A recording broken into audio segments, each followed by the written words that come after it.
দেশের পুঁজিবাজারের ইতিহাসে সবচেয়ে বড় ধসটি হয়েছিল ২০১০ সালে।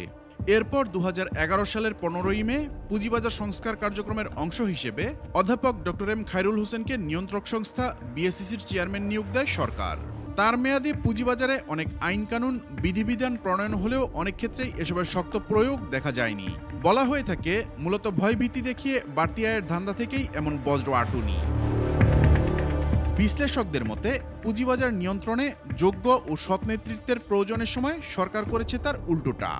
প্রয়োজন ছিল অত্যন্ত সৎ এবং দক্ষ একটা কমিশন, এটা ছিল ওই মুহূর্তে প্রয়োজন। সেই জায়গায় একটা সততা এবং দক্ষতা বিবেচনা না করে এগেইন সম্পূর্ণভাবে দলীয় বিবেচনায় কিছু শিক্ষককে নিয়ে আসা হয়েছে। খায়রুল হোসেনের আমলে ১০৭টি আইপিও বাজারে এসেছে, যার মধ্যে ৩টির এখন আর কোনো অস্তিত্ব নেই। ৪৯টি লেনদেন হচ্ছে অফার প্রাইজেরও নিচে। এ সময় প্রভাবশালী উদ্যোক্তা, ইস্যু ব্যবস্থাপক, নিরীক্ষক এবং এক শ্রেণীর বিনিয়োগকারীর সমন্বয়ে আইপিও জালিয়াতির কারসাজির চক্র গড়ে ওঠে।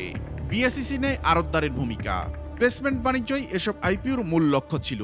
আমাদের আগের যে কমিশনার ছিল 10-এর পর থেকে যে কমিশনার ছিল, এরা মার্কেটটাকে সে ডেভেলপ করবে এই মন মানসিকতা তাদের ছিল না। তাদের নিজস্ব ধান্দা ছিল কিভাবে লুটপাট করে খাওয়া যায়, এই চিন্তাভাবনা ছিল। খায়রুল, এরপরে রুবায়েতুল ইসলাম, এই দুজনেই মার্কেটকে ধ্বংস করে গেছে। মানে ভালো চালায় নাই, মানে এই যে 2-3টা শেয়ারই উঠছে আর সবগুলা পড়ে রয়েছে এইভাবে। খায়রুল কমিশনের অনুমোদন দেয়া NLI first mutual fund, summit পূর্বাঞ্চল পাওয়ার কোম্পানি এবং এসইএমএল লেকচার ইকুইটি ম্যানেজমেন্টের এখন আর কোনো অস্তিত্ব নেই। বুক বিল্ডিং পদ্ধতিতে অনুমোদন পাওয়া 8 কোম্পানির মধ্যে 5টি এখন লেনদেন হচ্ছে অফার প্রাইজের নিচে। খায়রুল কমিশনের সময় মিউচুয়াল ফান্ড খাতটি চলে যায় সুবিধাভোগীদের কবজায়। রেইস ম্যানেজমেন্ট ও এলআর গ্লোবাল বাংলাদেশ অ্যাসেট ম্যানেজমেন্টের বিরুদ্ধে ইউনিট হোল্ডারদের অর্থ তছরূপের অভিযোগ থাকলেও বিএসইসি কোনো ব্যবস্থা নেয়নি। সব মেয়াদি মিউচুয়াল ফান্ডের মেয়াদ 10 বছর বাড়ানো হয়। মূলত অবসায়ন করলে বিনিয়োগকারীদের অর্থ ফেরত না পাওয়ার শঙ্কা থেকে বাড়ে মিউচুয়াল ফান্ডের মেয়াদ। খায়রুল আমলের অনুমোদন পাওয়া মিউচুয়াল ফান্ডগুলোর মধ্যে একটি বাদে সবগুলোই এখন লেনদেন হচ্ছে অভিহিত মূল্য অর্থাৎ 10 টাকার নিচে।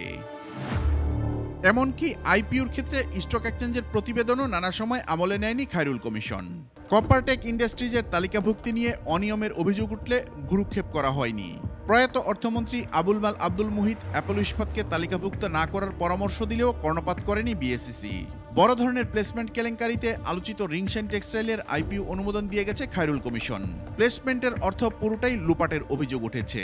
প্রস্তাবিত শেয়ার কোম্পানিকে উনি নিয়ে এসছেন প্রচুর, এবং বাজারে একটা অদক্ষতা প্রশ্রয় দিয়েছে এবং বাজার ম্যানিপুলেশনও ওই সময়ে সবসময় ম্যানিপুলেশন হয়েছে, এটা আমি বলবো না যে কোনো সময় সবসময় হয়নি, সবসময় হয়েছে, কিন্তু চরম পর্যায়ে ওনার ভালোভাবে শুরু হয়েছে, যেটা চরম পর্যায়ে গেছে শিবলি রুবায়েতের আমলে।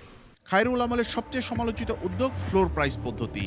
এছাড়া এনবিআর এর সাবেক কর্মকর্তা মতিউর রহমানের প্লেসমেন্ট ব্যবসার উত্থান হয়েছে খায়রুল কমিশনের সময়ে। সাবেক আইজিপি বেনজির আহমেদ, দুদক ও নার সংস্থার কর্মকর্তা সহ অনেকেই খায়রুল কমিশনের সুবিধা নিয়েছে বলে অভিযোগ রয়েছে। মেহেদি হাসান, 21 টেলিভিশন, ঢাকা।